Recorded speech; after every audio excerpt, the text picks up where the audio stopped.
Chers frères et sœurs, bienvenue dans la nouvelle année 2026.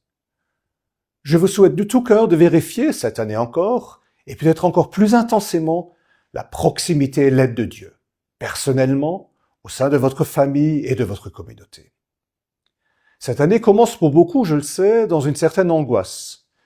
Ils se font du souci pour leurs enfants, pour leurs revenus, ils s'inquiètent pour la création ou pour la paix dans le monde.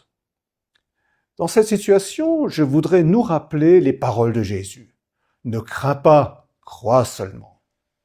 Ces paroles doivent nous accompagner tout au long de l'année 2026. Ne crains pas. La peur fait partie de la vie, elle peut même nous protéger. Mais lorsque l'équilibre est rompu et que la peur prend le dessus, elle fait des dégâts.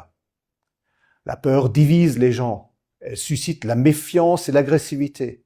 Elle rétrécit le regard, rend aveugle à ce qui est vraiment important, et elle paralyse. Ne crains pas, crois seulement.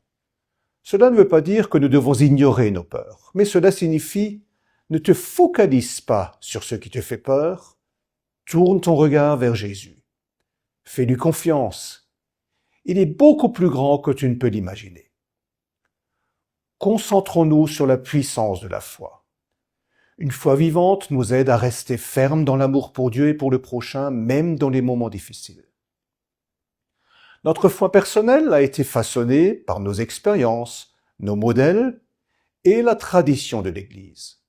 Mais au centre se trouve l'Évangile de Jésus-Christ. Et c'est la foi en l'Évangile qui sauve. C'est elle qui nous conduit dans la communion éternelle avec Dieu. La foi en Christ chasse la peur. Croire seulement, croire, c'est faire confiance à l'amour de Dieu.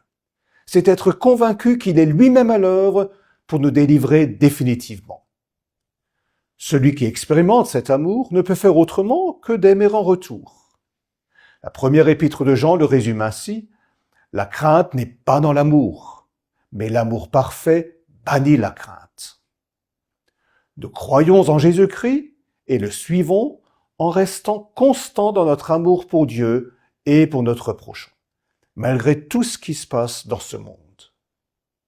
Crois seulement, c'est aussi une exhortation à nous concentrer sur les fondements de la foi néo-apostolique. En 2026, intéressons-nous d'un peu plus près à notre confession de foi pour mieux nous imprégner de son contenu.